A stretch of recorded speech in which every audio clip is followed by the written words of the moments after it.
오늘 말씀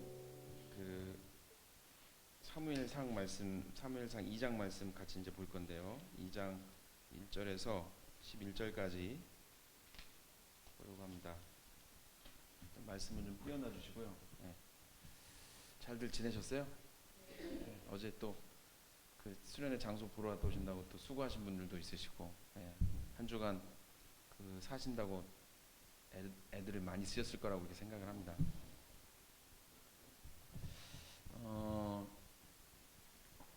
그 이스라엘이 이집트에서 나와가지고 가나안 땅에 들어오고 나서 한 300년 정도를 이제 정착 기간을 보냅니다. 그때 이제 가나안 족속들하고 이제 전쟁을 막 해가지고 원래 자기들이 분배받았던 땅을 차지하기 위해서 이제 정복 전쟁을 벌이죠. 사실은 그 정복 전쟁을 벌여서도 끝까지 이렇게 자리를 다 못 잡았어요. 사사기에 보면 그 단지파 같은 경우는 그때까지 한 200년 어간까지도 이 자리를 못 잡아가지고 그런 상황이었어요. 이 300년 기간 동안에 사사라고 하는 사람들이 이 나라를 다스렸는데 출애굽 1세대, 그러니까 애굽에서 나올 때 살아있던 사람들, 애굽에서부터도 살았었고 이렇게 나왔던 사람들, 그래서 가나안까지 들어왔던 사람들이 다 죽어버렸어요. 이제는 다 죽고 나니까, 그때까지만 해도 좀 괜찮았는데 다 죽고 나니까 어떻게 되냐면 이제 신앙이 변질되기 시작하는 거예요. 사사시대 때.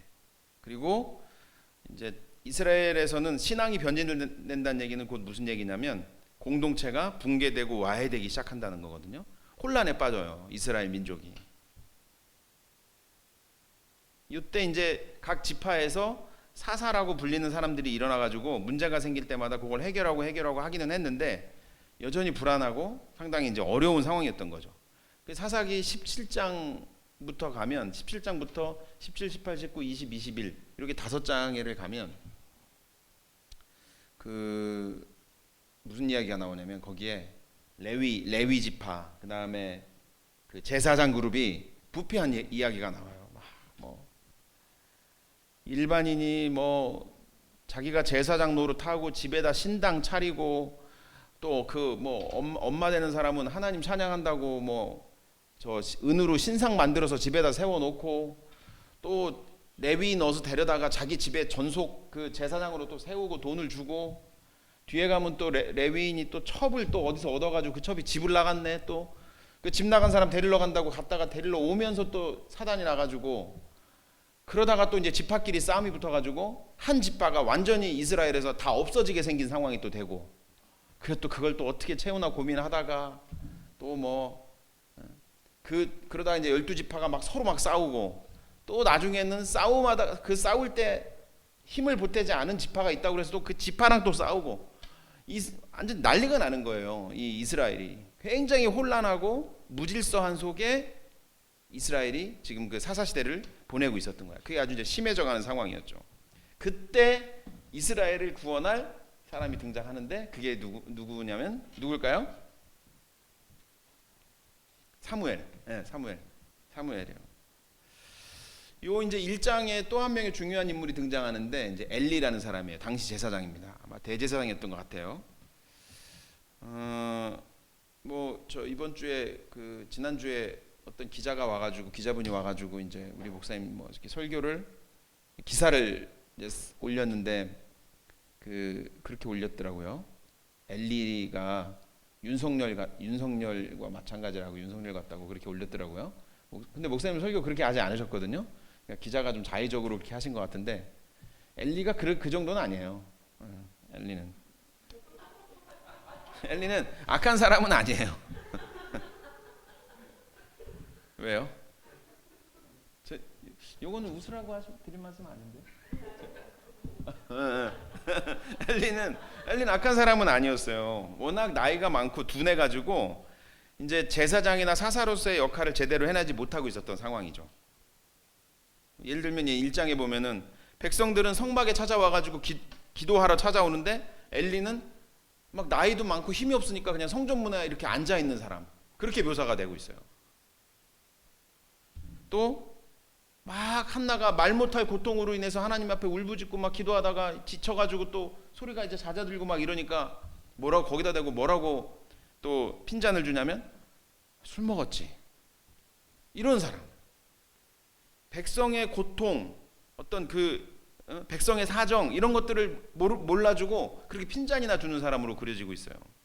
또 2장에 가면은 엘리의 두 아들들이 나오는데 아주 개차반들이거든요. 제사장인데 아주 개차반들이에요. 하나님께 드리는 제물에다가 막 손을 대고 엉뚱한 짓을 하는데 엘리가 야, 그렇게 하지 마라. 그렇게 하면 안 된다. 말은 하는데 통제는 못해요. 힘이 없는 거예요.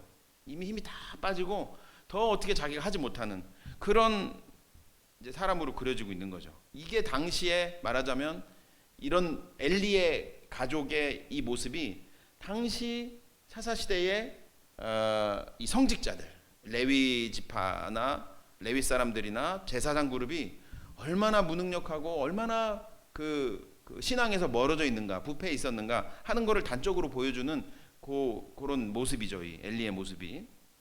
이런 상황에서 이제 이스라엘의 구원자로서 사무엘이 출생을 하는 겁니다. 하나님께서 이제 사무엘을 보내시는 거죠.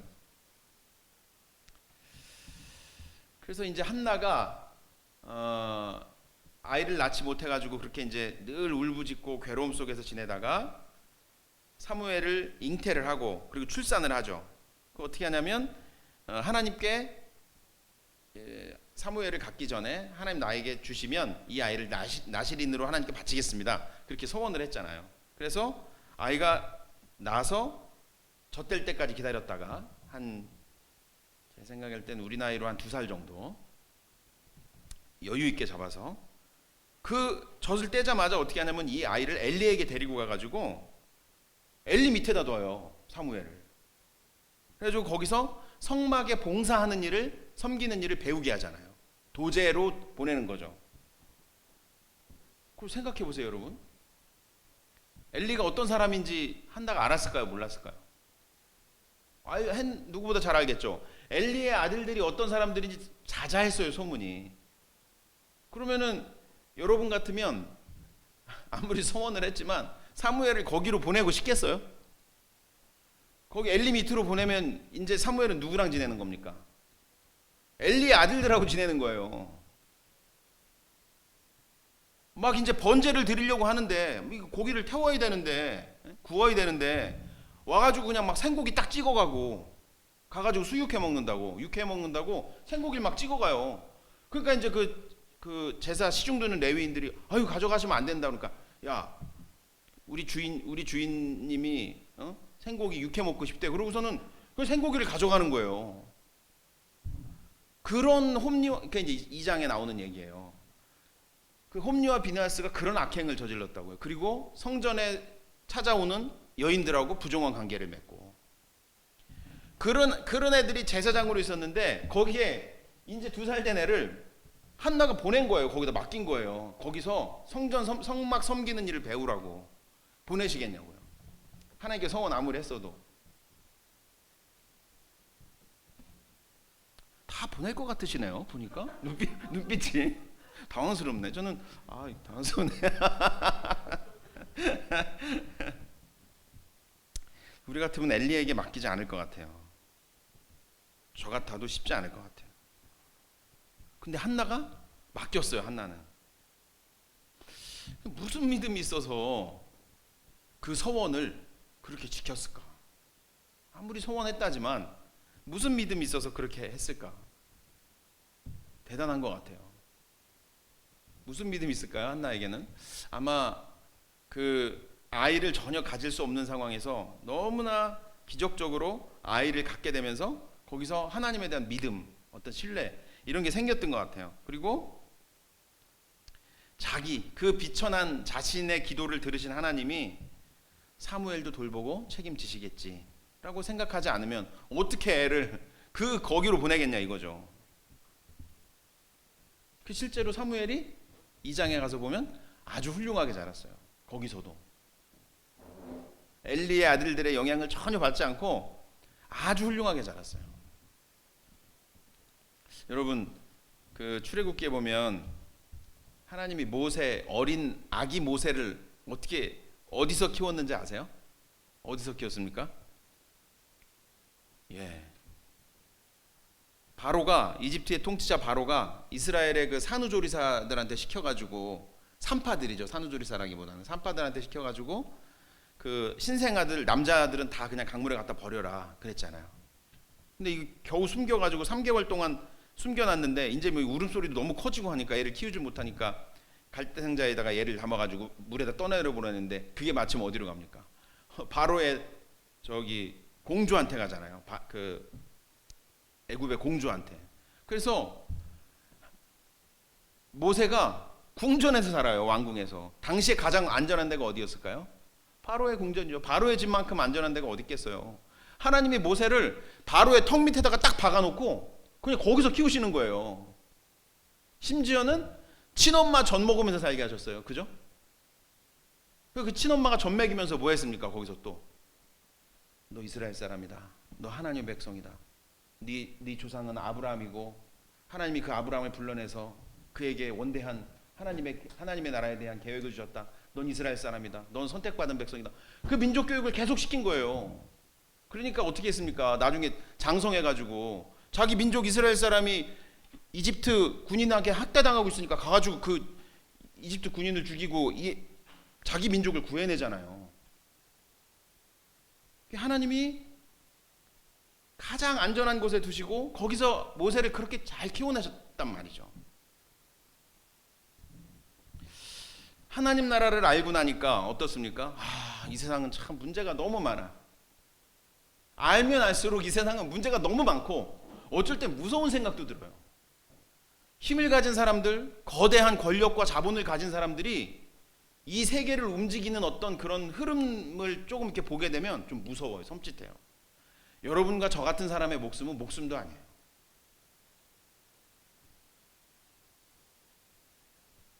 정말 이 세상은 너무 문제가 많고 여기서 살아간다는 게 정말 너무 팍팍하다 하는 생각이 들잖아요. 여러분도 정말 어쩔 때 정말 죽지 못해 산다 그런 생각 드시잖아요. 살아도 이게 왜 해답도 없고 뭐가 이렇게 살면 좀 뭐가 좀 들어오고 해야 되는데 잘 되지도 않고 뜻대로 사는 일이 너무 팍팍하다 생각이 되시죠. 그렇다고 해서 우리가 하나님 믿으면 하나님 믿는 사람만 따로 떼가지고 어디 안전한 곳에다가 딱 놓으시고 하나님 그렇게 데려다가 따로 살게 하시나요? 아니죠. 이 문제 많고 살아가기 팍팍한 곳에 우리를 두시고 여기서 우리를 키우고 돌보신단 말이죠. 말도 안 되는 부모 밑에서 자란 사람도 있고 부모 돌봄 전혀 받지 못하고 자란 사람도 있고 청소년기에 이상한 교사 만나가지고 1년 동안 고생한 사람도 있고 이상한 친구들 만나가지고 1년 동안 힘들게 사는 사람들도 있습니다. 군대 가면 또 말도 안 되는 고참 만나가지고 있는 내내 고생하고 취직하면 또 진짜 말도 안 되는 상사 정말 이상한 상사 만나가지고 거기서 계속 늘 고생하고 시달리고 결혼하면 또 결혼하지 말아야 되겠네요. 이런 고통과 괴로움이 끊이지 않는 이 세상 한가운데다가 하나님이 우리를 놓고 거기서 하나님이 우리를 책임지고 돌보시면서 구원해 가시잖아요. 우리를 양육해 가시고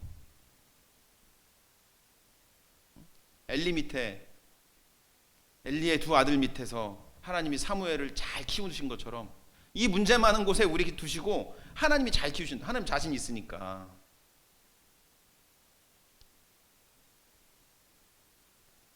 이거를 믿는 믿음, 이걸 믿어야 되잖아요. 우리가 이러한 사실을 하나님이 우리 책임지신다. 하나님이 우리 구원하시고 하나님이 우리 돌보신다. 이걸 믿는 믿음을 구원 얻는 믿음이라고 하는 겁니다. 이걸 믿는 거를. 우리가 아무리 힘들게 살아도 사실은 이 믿음이 있어야 되고 이 믿음이 있어야 살죠. 그죠? 제가 보기엔 여러분이나 저나 이 믿음 없이 살기에는 살만한 분들은 아니에요. 그죠? 별로 이렇게 삶이 녹록지가 않으셔가지고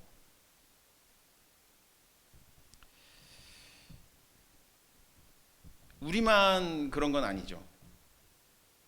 하나님이 우리 자식도 그렇게 키우시죠. 한나의 아들 사무엘을 하나님이 그렇게 키우신 것처럼 하나님 우리 자식도 책임지시잖아요.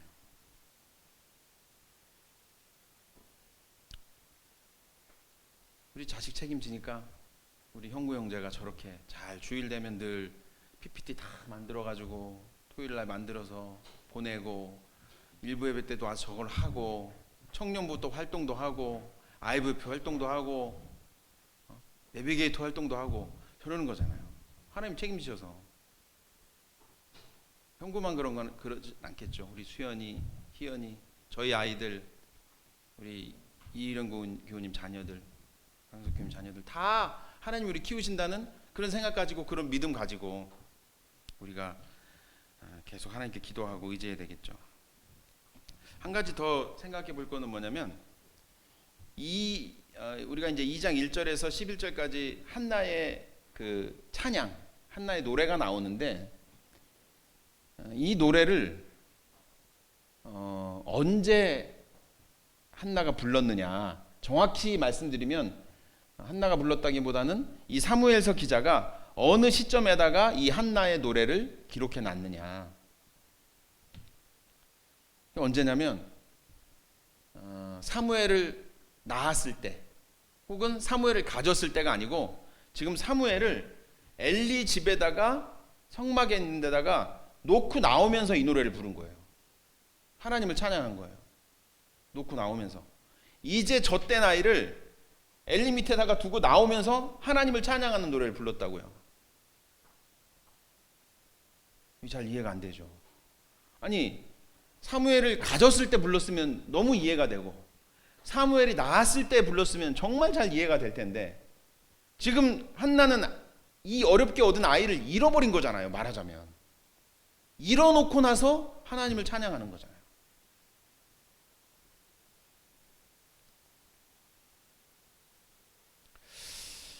참 놀랍다는 생각이 들어요.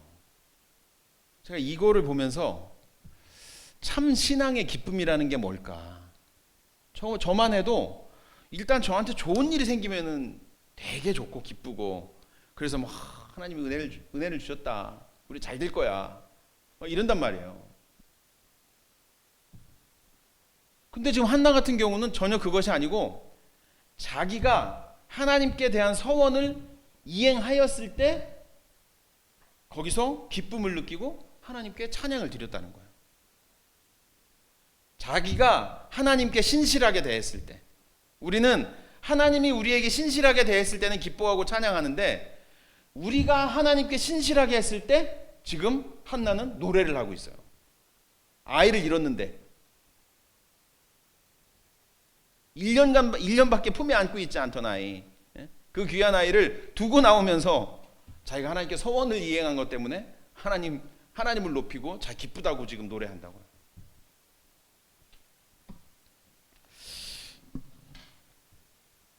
참 어떻게 보면 알기 어려운 경지일지 모르지만 생각을 해봤어요. 어떻게 이렇게 할 수 있을까? 그런데 생각을 해보니까 우리가 하나님 앞에 신실할 수 있는 거는 내 노력으로 되는 게 아니더라고요. 하나님이 늘 나에게 신실하게 대해주시고 그렇게 하나님 나를 늘 대해주시기 때문에 내가 하나님께 신실할 수 있다는 거죠. 내 힘으로 그냥 하나님은 나한테 어떻게 하시든 상관없이 내가 하나님께 신실하게 한다 하는 게 그게 되지 않죠. 하나님이 나한테 신실하게 하신 경험이 있고 내가 그걸 믿는 믿음이 있으니까 그게 지금은 보이지 않더라도 나는 하나님께 신실함을 유지하겠다라고 하는 것이겠죠. 그런 어떤 참 신앙의 기쁨, 그럼 참 신앙의 어떤 경지라고 해야 될까? 그런 건 참 이렇게 제가 이렇게 한나의 모습을 보면서 제가 이렇게 저도 갈망하게 되더라고요. 야, 그래. 내가 하나님 앞에 신실하게 살 때 그걸 감사할 줄 알고 제가 하나님 약속시켰습니다. 제가 신실하게 오늘 이행했습니다.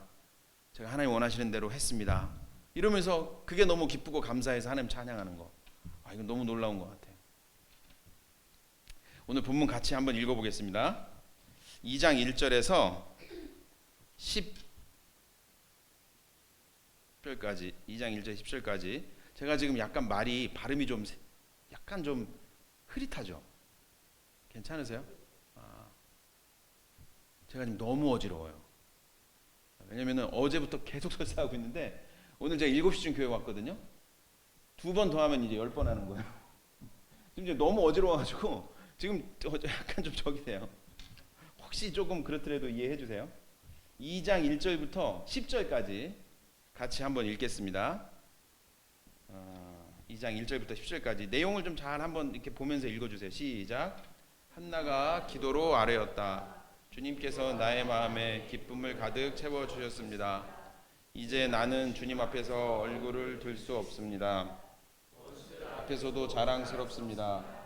주님께서 나를 구하셨으므로 내 기쁨이 큽니다. 주님과 같으신 분은 없습니다. 주님처럼 거룩하신 분은 없습니다. 우리 하나님 같은 반석은 없습니다. 너희는 교만한 말을 내놓지 말아라. 오만한 말을 입 밖에 내지 말아라. 참으로 주님은 모든 것을 아시는 하나님이시며 사람이 하는 일을 저울에 달아보시는 분이시다. 용사들의 활은 꺾이나 약한 사람들은 강해진다. 한때 넉넉하게 살던 자들은 먹고 살려고 품을 팔지만 굶주리던 자들은 다시 굶주리지 않는다. 자식을 못 낳던 여인은 7이나 낳지만 아들을 많이 둔 여인은 홀로 남는다. 주님은 사람을 죽이기도 하시고 살리기도 하신다. 내려가기도 하시고 주님은 사람을 가난하게도 하시고 부유하게도 하시고 낮추기도 하시고 높이기도 하신다. 가난한 사람을 티끌에서 일으키시며 궁핍한 사람을 걸음점 위에서 들어올리셔서 귀한 이들과 한자리에 앉게 하시며 영광스러운 자리를 차지하게 하신다. 이 세상을 떠받치고 있는 기초는 모두 주님의 것이다. 그분이 땅덩어리를 기초 위에 올려놓으셨다. 주님께서는 성도들의 발걸음을 지켜주시며 악인들을 어둠 속에서 멸망시키신다. 사람이 힘으로 이길 수가 없다. 주님께 맞서는 자들은 산산이 깨어질 것이다. 하늘에서 벼락으로 그들을 치실 것이다. 주님께서 땅끝까지 심판하시고 세우신 왕에게 힘을 주시며 기름 부어 세우신 왕에게 승리를 안겨주실 것이다. 엘가나는 라마에 있는 자기의 집으로 돌아갔으나 사무엘은 제사장 엘리 곁에 있으면서 주님을 섬기는 사람이 되었다. 다시 말씀드리지만 한나가 사무엘을 하나님께 바치면서 드린 찬양입니다. 떼놓고 나오면서 기도라고 했지만은 이 내용은 하나님과 하나님 나라를 찬양하는 노래입니다. 이 노래는 한나가 지었다고 보기는 어려워요. 이 노래는 포로기 때 사무엘서가 완성이 됐기 때문에 포로기 이후에 그러니까 시기적으로 따지면은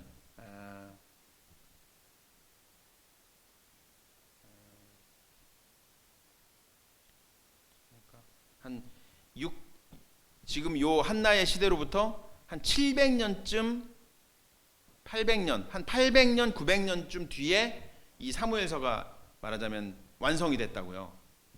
여기저기 흩어져 다니던 그 요만큼 덩어리들을 지금의 형태로 사무엘상이 탁 묶인 거는 그 시대라고요. 포로기 때. 그때 아마 이 사무엘서 기자가 한나의 입을 빌어서 이 기도를 넣은 것 같아요. 이 노래를. 왜 그러냐면 처음에는 사실은 개인적인 내용으로 시작하죠. 2장 1절 한번 보시면 이렇게 돼 있어요. 한나가 기도로 아뢰었다. 주님께서 나의 마음에 기쁨을 가득 채워주셨습니다. 이제 나는 주님 앞에서 얼굴을 들 수 있습니다. 원수들 앞에서도 자랑스럽습니다. 주님께서 나를 구하셨으므로 내 기쁨이 큽니다. 그리고 2절까지도 주님과 같으신 분은 없습니다.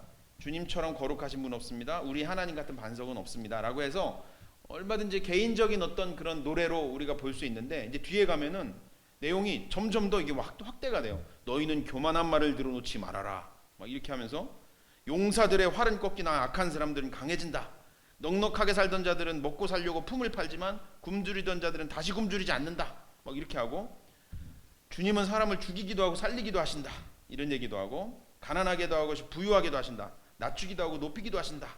가난한 사람들을 티끌에서 일으키시며 궁핍한 사람을 걸음떨면서 끌어올리신다.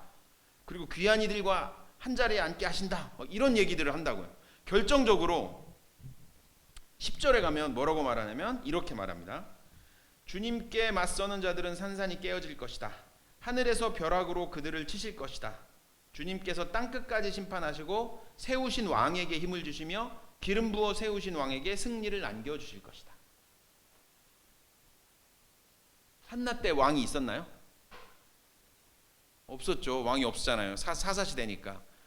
이제 사무엘이 한참 있다가 이제 사무엘이 자기가 낳은 이 사무엘이 나이 더 많이 들어가지고 이제 왕을 세울 거니까 이때는 왕이 없었는데 10절에는 왕에 대한 노래를 하잖아요. 하나님이 세우신 왕에게 힘을 주시고 기름 부어 세우신 왕에게 승리를 안겨주실 것이다. 근데 여기서 이 기름 부어 세우신 왕, 이게 히브리어로 원어로 보면 우리가 잘 아는 메시아예요. 메시아라고 되어 있어요. 하나님이 메시아에게 승리를 안겨주실 것이다. 여기 보시면 승리를 안겨주실 것이다 라는 이 말도 원문으로 보면은 뿔을 높이실 것이다 이렇게 됐어요. 뿔을 높이실 것이다. 근데 1절에 가시면 1절에서 한나가 뭐라고 했냐면 이제 나는 주님 앞에서 얼굴을 들 수 있습니다 이랬죠. 이 얼굴을 든다는 말도 원어로 보면 하나님이 뿔을 높이셨습니다 이렇게 돼 있어요.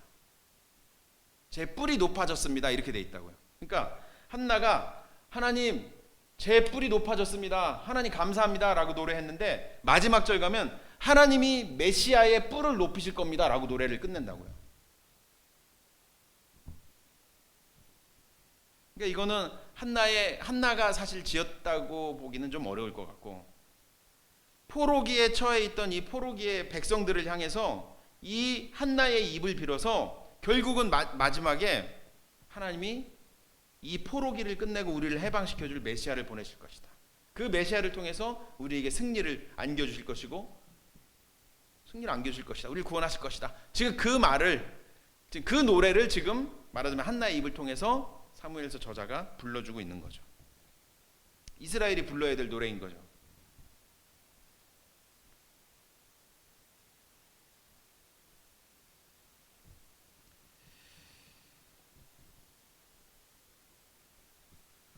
지난 시간에 목사님께서도 그런 말씀을 하셨지만 생명을 잉태하지 못해서 비천함 속에서 고통 속에 있는 한나, 이 한나에게 일어난 일 그리고 한나의 상황, 이거는 뭐랑 같냐면 지금 혼란과 무질서 속에 이 사사기 저자가 말해주는 것처럼 왕이 없어가지고 혼란과 무질서 속에서 여호와 신앙이 부패하고 신앙이 변질되고 공동체가 붕괴되어져 가운데 있는 이스라엘, 이게 서로 이렇게 대비되죠. 그리고 더 나아가서 이 사무엘서가 쓰여졌을 당시에는 어떻게 되냐면 바벨론의 포로로 끌려가서 종살이하고 있는, 그래서 어둡고 암울하고 상당히 고통 속에서 신음하고 있는 이스라엘, 이 세 가지가 지금 말하자면 더 이제 갈수록 확대되는 거죠. 대비되면서 한나, 그 다음에 한나 당시의 이스라엘, 그 다음에 더 나아가서 포로기에 속해 있는 이스라엘 백성들.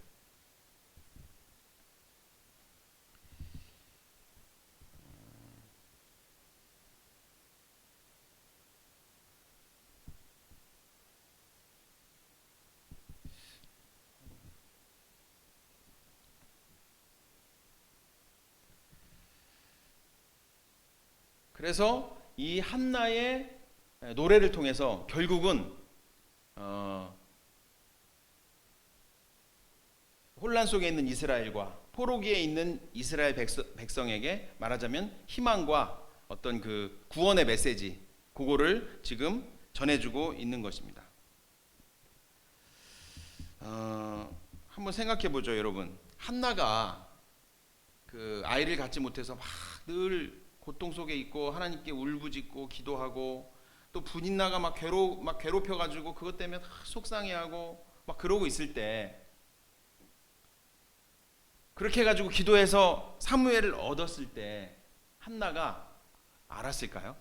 아, 이 아이가 장차 이스라엘의 새 시대를 열고 왕조 시대를 열고 예언자의 시대를 열고 그리고 이스라엘의 가장 이상적인 왕이었던 다윗을 왕으로 세울 그런 아들이 될 것이다 라고 한나가 알았을까요? 알았을까요? 몰랐겠죠. 자연스럽게 생각하면 한나는 몰랐겠죠. 한나는 지금 한나의 세계는 지금 어떤 것만 있어요. 왜 다 생기는 애가 나한테는 안 생기나? 하나님께 울부짖고 하나님 저를 좀 도와주십시오. 돌봐주십시오. 분인 나가 또 괴롭힐 때마다 또 가가지고 하나님 좀 도와주십시오. 그게 한나의 세계예요. 그렇게 하고 나서 하나님께 울부짖어서 하나님이 아들을 주셨을 때 감사하고 그 아들을 하나님께 서원한 대로 갖다 바치고 그게 한나의 세계예요. 한나가 생각하고 한나가 노래하고 한나가 처한 그 한나의 세계입니다. 더 무슨 사무엘에 대해서 어떤 미래를 보고 그런 것은 아니죠. 우리가 자연스럽게 생각하면. 제가 이제 무슨 얘기를 드리려고 하는 거냐면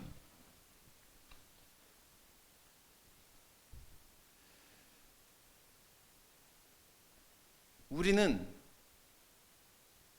지금 우리가 처한 상황, 우리가 겪고 있는 일들, 사건들, 우리의 고통, 우리의 고난, 우리의 괴로움, 우리 그것만 보고 있죠. 그것만 보고 있는 게 나쁜 겁니까? 아니죠. 우리는 그것만 볼 수밖에 없어요. 우리는.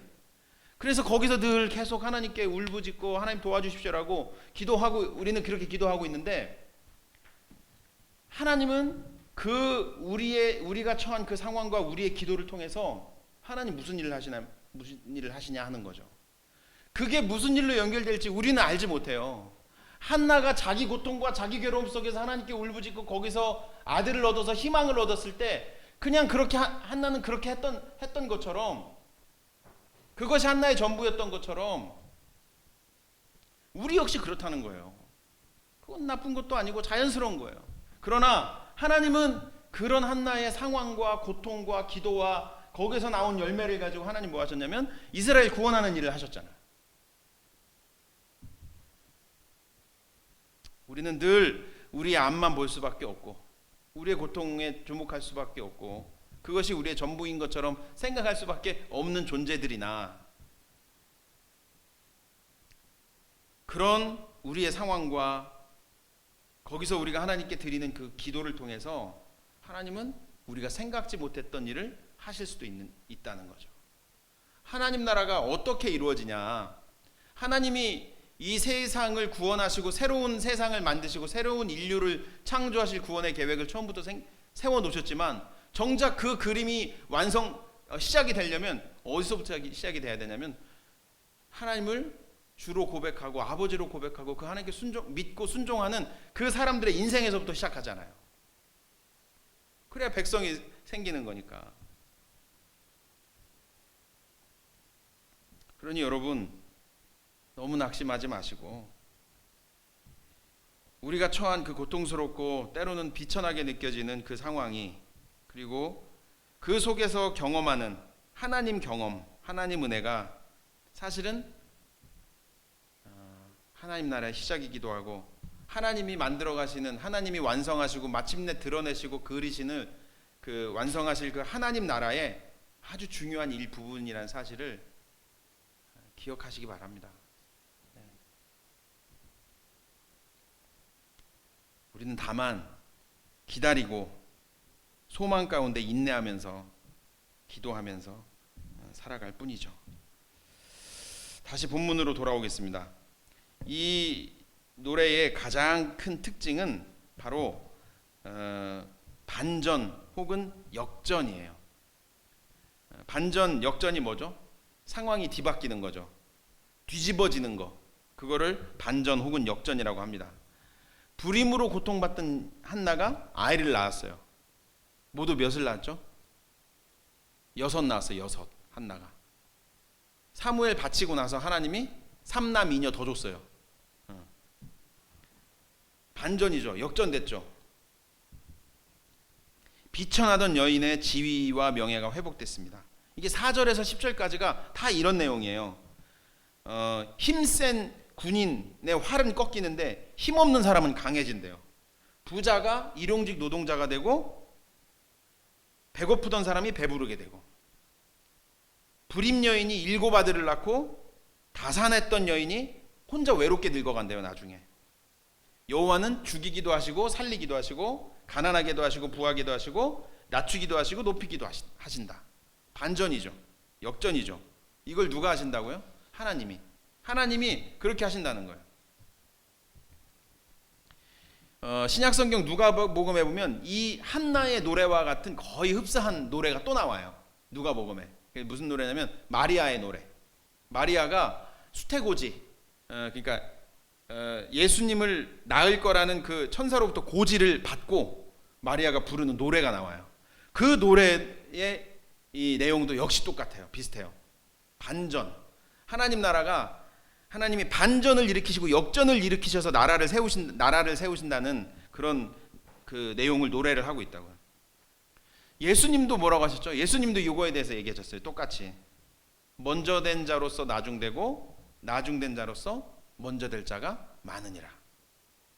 자기 목숨을 얻는 자는 잃고 자기 목숨을 잃는 자는 얻게 되리라. 하나님이 어떻게 통치하시고 하나님의 나라가 어떤 나라냐? 하나님 어떻게 다스리시냐? 힘센 사람 힘 꺾으시고 반대로 힘 없어 주저앉는 사람 일으키시고, 부유하다고 자랑하는 사람 가난하게 만드시고 가난해서 고통 속에 있는 사람 풍족하게 만드시고, 높다고 자랑하는 사람 확 낮춰버리고 낮아서 늘 우울한 사람 높이시고,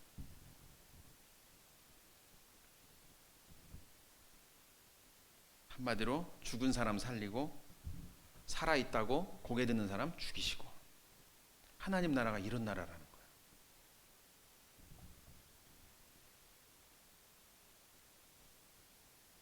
근데 여기서 우리가 생각해 봐야 될 게 있어요. 우리가 보통 그 생각은 많이 해요. 가난한 사람이 풍족하게 되고 낮은 사람이 높아지고 약한 사람이 강해진다, 이런 생각은 많이 해요. 그죠? 그래가지고 우리가 가난한 사람을 어떻게든 우리가 늘 돕고 또 약한 사람 편에 서고 그러는 거잖아요. 근데 성경은 그 얘기만 하고 있지 않아요. 하나님 나라에 대해서. 부자가 가난하게 되고 높은 사람이 낮아지는 얘기를 같이 하고 있어요. 산 사람이 죽는 얘기를 하고 있다고요. 그래서 하나님 나라는 단순한 반전이나 단순한 역전이 아니에요. 그냥 상황 자체가 바뀌는 정도가 아니라고요. 뭐냐면 하나님 나라는 체제 자체가 완전히 뒤집히는 거예요. 천지개벽이라고 하죠. 세상이 완전히 바뀌어버린다고요. 하나님이 보여주신, 성경에서 보여주신 하나님 나라는 그렇게 완전히 뒤바뀌고 뒤집히는 세상이에요. 혁명, 전복, 이렇게 우리가 말할 수 있죠. 단순하게 가난한 사람들 뭐 좀 잘 살게 되고 힘없는 사람들 살기 좋은 나라 되는 거, 그건 그냥 복지국가죠. 그건 복지국가지, 하나님 나라는 아니고. 그런 나라는 지금도 제가 보면 거의 가까운 나라들 많이 있어요. 정의가 많이 실현되고 민주주의가 잘 정착되고, 그래서 북유럽의 그런 나라들은 거의 그렇게 잘하고 있잖아요. 복지 정책이 잘 돼 있고. 하나님 말하시는 그런 나라는 그 정도의 나라가 아니라는 거예요. 완전히 세상이 완전히 뒤집히는 겁니다. 기존의 질서와 체제가 뒤집혀서 완전히 다른 세상 되는 거. 그걸 누가 하시느냐? 하나님이 그렇게 세상을 만드신다. 그러니 이제 사무엘상에서 이제 시작될 이스라엘 왕의 이야기에서 이 한나의 노래가 왜 이렇게 맨 앞에 나와 있느냐? 조금 있으면 이제 백성들이 막 왕달라고 아우성치고, 사무엘은 그 왕달라고 아우성치는 백성들이 못마땅했어요. 근데 하나님은 그냥 둬라. 너를 거역하는 게 아니고 나 거역하는 거다. 근데 왕 줘라. 왕 세워라. 라고 이런 왕을 세우라고 하나님 지목을 해주시잖아요. 그렇게 해서 이제 왕이 세워지는데 그 맨 앞에 한나의 노래가 나오는 거예요. 이 반전의 노래가. 무슨 얘기냐면, 왕들이 알아야 될 게 뭐냐면 하나님의 나라가 어떤 나라인지를 알아야 되는 거죠. 이제 이스라엘의 왕으로 세워져서 이스라엘을 통치해야 될 그 왕들은 하나님의 나라가 이런 나라라는 거. 힘센 사람 꺾으시고 돈 자랑하는 사람 가난하게 만드시고 살았다고 고개 쳐드는 사람들 죽여버리시고, 너무 세네요. 죽이시고. 하나님 만드실 나라, 그런 나라니까 왕들은 어떻게 됩니까? 가난한 사람들 멸시하고 가난한 사람들 거 뺏어가지고 부정축제하는 사람들 정리해야죠. 자기 힘 믿고 무력 믿고 나대는 사람들 어떻게 됩니까? 하나님이 하신 것처럼 활을 꺾어버려야죠. 그 힘을 무력화시켜버려야죠. 그래서 거기에 피해받는 백성들, 가난하고 약한 사람들 왕이 보호해야죠.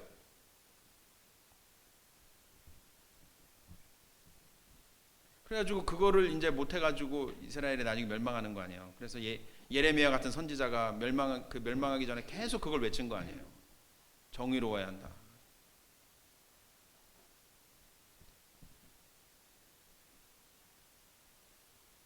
이 한나의 노래가 그걸 보여주고 있는 거예요. 왕들이 어떻게 통치해야 되는지, 하나님이 보여주시는 비전이라는 게 뭔지.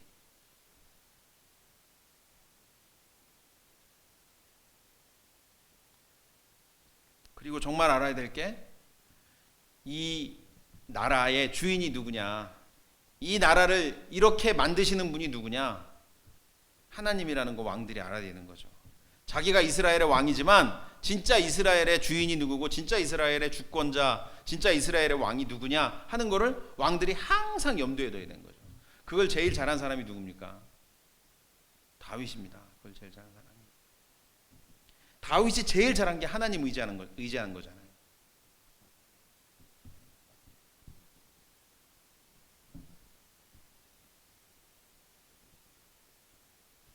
어릴 때 들판에서 양치면서 곰과 사자 달려들 때, 3m가 넘는 장수 골리앗이 달려들 때, 자기가 섬기던 왕이 자기 죽인다고 창 던지고 막 쫓아다닐 때, 자기 왕자리 뺏겠다고 자기 아들 압살롬이 군사 일으켜서 자기 쫓아오고 도망 다닐 때, 그 사람들 힘 못 쓰게 만들고 자기를 건져주신 분이 하나님이라는 거 다윗은 누구보다 잘 알고 있었어요. 그래서 다윗은 항상 하나님께 기도하고 하나님 도와주십시오, 하나님 의지하고 살았잖아요. 근데 대부분의 왕들은 진짜 이스라엘의 왕이 하나님이라는 사실을 믿지도 않고 인정하지도 않고, 그래서 자기 권력을 자기가 마음대로 써서 결국은 이스라엘이 그래서 망하게 된 거죠. 이 한나의 노래 뒤에 바로 이어서 무슨 얘기가 나오냐면, 하나님이 예언자를 보내셔갖고 엘리 가문에 심판을 선포하세요. 너희 집안에서 대제사장 끊길 거다. 이 엘리는 대제사장 아론의 직계예요. 직계인데 이 엘리 가문, 엘리의 자손에서 딱 끊겨버려요. 제사장 대가. 다른 제사장으로 넘어가 버려요. 다른 데로. 그 심판을 선포하는 얘기가 나오고, 그 사이에 무슨 얘기가 나오냐면, 한나가 하나님의 은혜를 입어서 아들을 삼남이녀를 얻게 됐다. 그리고 사무엘이 여호와 앞에서 잘 자랐다. 이런 얘기가 나와요. 무슨 얘기입니까? 반전된 거죠. 권력을 갖고 힘을 가지고 그렇게 살아가던 엘리 가문은 망해버리고, 아이를 못 낳아가지고 늘 첫째 분한테 괴롭힘 당하면서 눈물로 세월을 보냈던 여인에게는 아이가 6이 생겼어요. 그리고 그 아이는 하나님을 섬기는 아이로 잘 자라고, 한나의 노래가 한나의 가정에서 바로 일어나 버렸잖아요.